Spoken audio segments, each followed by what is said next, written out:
ನಟ ಸಾರ್ವಭೌಮ ಡಾಕ್ಟರ್ ರಾಜ್ಕುಮಾರ್ ಅವರು ಹಾಡಿಗಾಗಿ ರಾಷ್ಟ್ರ ಪ್ರಶಸ್ತಿ ಪಡೆದುಕೊಂಡಿರುವಂತಹ ಕಲಾವಿದ.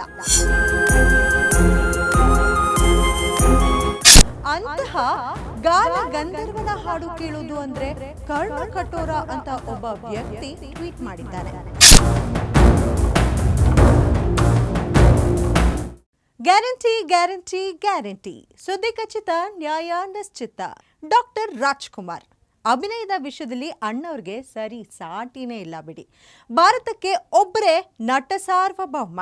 ಗಾಯನದ ವಿಷಯದಲ್ಲಿ ಗಾನಗಂಧರ್ವ, ಗಾನ ಕೋಗಿಲೆ ಅಂತೆಲ್ಲ ಕರೆಸ್ಕೊಳ್ಳೋ ಡಾಕ್ಟರ್ ರಾಜ್ಕುಮಾರ್ ಅವರು ಹಾಡಿಗಾಗಿಯೇ ರಾಷ್ಟ್ರ ಪ್ರಶಸ್ತಿ ಪಡೆದುಕೊಂಡಿರುವಂತಹ ಕಲಾವಿದ. ಅಂತಹ ಗಾನ ಗಂಧರ್ವನ ಹಾಡು ಕೇಳೋದು ಅಂದರೆ ಕರ್ಣ ಕಠೋರ ಅಂತ ಒಬ್ಬ ವ್ಯಕ್ತಿ ಟ್ವೀಟ್ ಮಾಡಿದ್ದಾನೆ. ಹಾಗೆ ಮಾಡಿರೋ ವ್ಯಕ್ತಿಯ ಹೆಸರು ಸಂಜಯ್ ನಾಗ್ ಅಂತ. ಒಂದೇ ಒಂದು ಟ್ವೀಟ್ ಸಂಜಯ್ ನಾಗ್ ಅನ್ನೋ ವ್ಯಕ್ತಿಯನ್ನ ಸೋಷಿಯಲ್ ಮೀಡಿಯಾ ಬಿಟ್ಟು ಹೋಗೋ ಹಾಗೆ ಮಾಡಿದೆ. ಆ ವ್ಯಕ್ತಿಯನ್ನ ಬಿಡಿ, ಅಭಿಮಾನಿಗಳು ನೋಡ್ಕೊಳ್ತಾರೆ. ಇಲ್ಲಿ ನಾವು ಹೇಳೋಕೆ ಹೊರಟಿರೋದು ಏನಂದ್ರೆ, ಡಾಕ್ಟರ್ ರಾಜ್ಕುಮಾರ್ ಅನ್ನೋ ಗಾನ ಗಂಧರ್ವ ಸುಖ ಸುಮ್ಮನೆ ಏಕಾಏಕಿ ಸೃಷ್ಟಿ ಆದವ್ರು ಅಲ್ವೇ ಅಲ್ಲ.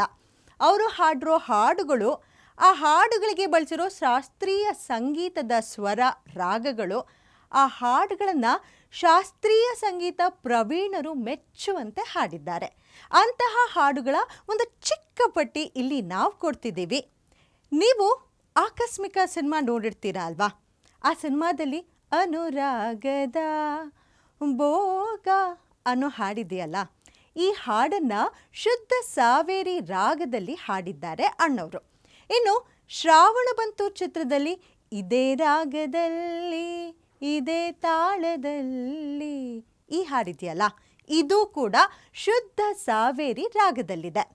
ಇದೇ ಚಿತ್ರದ ಬಾನಿನ ಅಂಚಿಂದ ಬಂದೆ ಈ ಹಾಡು ಹಿಂದೋಳ ರಾಗದಲ್ಲಿದ್ದರೆ, ಹೊಸ ಬಾಳಿನ ಹೊಸಿಲಲ್ಲಿ ನಿಂತಿರುವ ಈ ಹಾಡಿದೆಯಲ್ಲ, ಇದು ಕಲ್ಯಾಣಿ ರಾಗದಲ್ಲಿದೆ. ಅತ್ತ ಪೌರಾಣಿಕ ಕ್ಲಾಸಿಕ್ ಸಿನಿಮಾ ಬಬ್ರುವಾಹನ ಚಿತ್ರದ ವಿಚಾರಕ್ಕೆ ಬಂದರೆ, ಆ ಚಿತ್ರದಲ್ಲಿ ಆರಾಧಿಸುವೆ ಮದನಾರಿ ಇದು ಕರಹರ ಪ್ರಿಯ ರಾಗದಲ್ಲಿದ್ದರೆ, ಈ ಹಾಡಲ್ಲಿ ಮದನ ಅರಿ ಅಂತ ಪದವನ್ನು ಡಿವೈಡ್ ಮಾಡಿದ್ದಾರೆ. ಅದು ಒಂದು ಕಡೆ ಮದನಾರಿ ಅಂತಾನೋ, ಇನ್ನೊಂದು ಕಡೆ ಮದನ ಅರಿ ಅಂದರೆ ಶಿವ ಅಂತಾನೋ ಅರ್ಥ ಬರೋ ಹಾಡು. ಇದೇ ಚಿತ್ರದಲ್ಲಿ ಬರೋ ಯಾರು ತಿಳಿಯರು ನಿನ್ನ ಭುಜಬಲದ ಪರಾಕ್ರಮ ಈ ಹಾಡಿದೆಯಲ್ಲ, ಇದು ಕೇದಾರಗೌಳ ರಾಗದಲ್ಲಿ ಹಾಡಿದ್ದಾರೆ. ಮತ್ತೊಂದು ಹಾಡು ಮತ್ತೊಮ್ಮೆ ಬಬ್ರುವಾಹನ ಚಿತ್ರದ್ದು ಈ ಸಮಯ ಶೃಂಗಾರಮಯ. ಇದನ್ನು ರಾಗಮಾಲಿಕೆ ಪ್ರಕಾರ ಅಂದರೆ ಒಂದೇ ಹಾಡಲ್ಲಿ 3 ರಾಗಗಳ ಸಂಯೋಜನೆ ಮಾಡಿರೋ ಹಾಡು. ಈ ಹಾಡಲ್ಲಿ ಕಲ್ಯಾಣಿ, ಬಾಹರ್ ಮತ್ತು ಬಾಗೇಶ್ರೀ ರಾಗಗಳಿವೆ. ಇನ್ನು ಅಣ್ಣವ್ರನ್ನ ಇಷ್ಟಪಡೋರು ಯಾರೂ ಕೂಡ ಕವಿರತ್ನ ಕಾಳಿದಾಸ ಚಿತ್ರವನ್ನು ಮರೆಯೋದೇ ಇಲ್ಲ. ಆ ಚಿತ್ರದಲ್ಲಿ ಮಾಣಿಕ್ಯ ವೀಣಾ ಉಪಲಾಲಯಂತಿಂ ಅನ್ನೋ ಶ್ಲೋಕದ ಹಾಡು ಇದೆಯಲ್ಲ, ಇದೂ ಕೂಡ ರಾಗಮಾಲಿಕೆ ಕಲ್ಯಾಣಿ, ಹಂಸಧ್ವನಿ, ಹಿಂದೋಳ ರಾಗಗಳಲ್ಲಿ ಸಂಯೋಜನೆ ಮಾಡೋ ಹಾಡಾಗಿದೆ. ಒಂದು ಹಾಡಲ್ಲಿ 3 ಶಾಸ್ತ್ರೀಯ ಪದ್ಧತಿಯ ಸ್ವರ ಸಂಯೋಜನೆ ಇದ್ದಾಗ ಹಾಡೋದು ಅಷ್ಟು ಸುಲಭದ ವಿಷಯ ಅಲ್ವೇ ಅಲ್ಲ.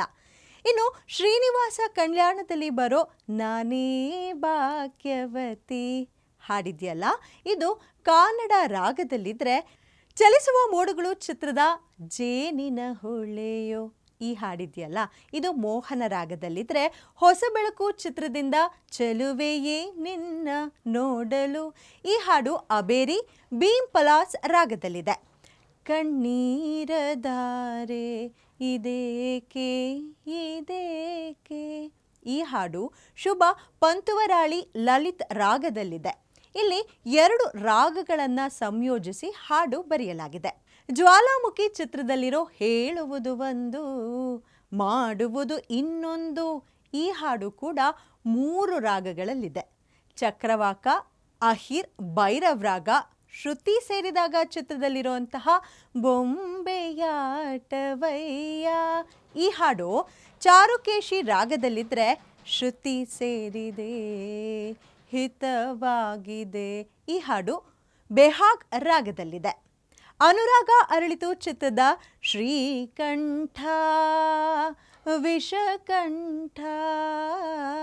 ಈ ಹಾಡು ಸಿಂಹೇಂದ್ರ ಮಧ್ಯಮ ರಾಗದಲ್ಲಿದ್ದರೆ, ಕವಿರತ್ನ ಕಾಳಿದಾಸದ ಸದಾ ಕಣ್ಣಲ್ಲಿ ಪ್ರಳಯದ ಕವಿತೆ ಹಾಡಿದೆ ಇದು ಬೃಂದಾವನ ಸಾರಂಗ ರಾಗದಲ್ಲಿದೆ. ಧ್ರುವತಾರೆ ಚಿತ್ರದ ಆರತಿಯೇ ದರೆಗಿಳಿದಂತೆ ಶಿವರಂಜನಿ ರಾಗದಲ್ಲಿದ್ದರೆ, ಜೀವನ ಚೈತ್ರದ ಲಕ್ಷ್ಮೀ ಬಾರಮ್ಮ ಭಾಗ್ಯಲಕ್ಷ್ಮಿ ಬಾರಮ್ಮ ಇದು ಮೋಹನ ಕಲ್ಯಾಣಿ ರಾಗದಲ್ಲಿದೆ. ನಾದಮಯ ಹಾಡು, ರಾಷ್ಟ್ರ ಪ್ರಶಸ್ತಿ ತಂದುಕೊಟ್ಟಂಥ ಹಾಡು. ಈ ಹಾಡು ಇರೋದು ತೋಡಿ ರಾಗದಲ್ಲಿ. ಈ ಹಾಡಿಗೆ ಸ್ವರ ಪ್ರಸ್ತಾರ ಮಾಡಿರೋದು ಸ್ವತಃ ಅಣ್ಣವರು ಅನ್ನೋ ಅಂಥ ಒಂದು ಮಾತು ಕೂಡ ಇದೆ. ಸಂಗೀತದಲ್ಲಿ ಇಷ್ಟೆಲ್ಲ ಪ್ರೌಢಮೆ ಇದ್ದ ಡಾಕ್ಟರ್ ರಾಜ್ಕುಮಾರ್ ತಮ್ಮ ವ್ಯಕ್ತಿತ್ವವನ್ನು ಮಾತ್ರ ಸರಳವಾಗಿಟ್ಕೊಂಡಿದ್ರು. ಅಷ್ಟೆಲ್ಲ ಆಗಿ ಅವರು ಎಂದೂ ಶಾಸ್ತ್ರೀಯ ಸಂಗೀತವನ್ನು ಗುರುಗಳ ಹತ್ರ ಹೋಗಿ ಕಲ್ತವ್ರು ಅಲ್ಲವೇ ಅಲ್ಲ ಅನ್ನೋದಿದೆಯಲ್ಲ, ಅದಕ್ಕೆ ಅವರನ್ನು ವರನಟ ಡಾಕ್ಟರ್ ರಾಜ್ಕುಮಾರ್ ಅಂತ ಕರೆಯೋದು. ಅವರ ಕಂಠದಲ್ಲಿ ಹಾಡು ಕೇಳೋದು ಕರ್ಣ ಕಠೋರ ಅನ್ನೋ ವಿಕೃತಗಳಿಗೆ ಇದೊಂದು ಪುಟ್ಟ ಸಾಧನೆಯ ಪಟ್ಟಿ ಅಷ್ಟೆ. ಡಾಕ್ಟರ್ ರಾಜ್ಕುಮಾರ್ ಅನ್ನೋ ಪ್ರತಿಭೆ ಅಷ್ಟೊಂದು ಸುಲಭಕ್ಕೆ ದಕ್ಕುವಂಥದ್ದು ಅಲ್ಲವೇ ಅಲ್ಲ. ಅದೊಂದು ಸಮುದ್ರ ಅಂತ ಹೇಳಿದ್ರೆ ತಪ್ಪು ಆಗದೇ ಇಲ್ಲ. ಗ್ಯಾರಂಟಿ ನ್ಯೂಸ್, ಸುದ್ದಿ ಖಚಿತ, ನ್ಯಾಯ ನಿಶ್ಚಿತ.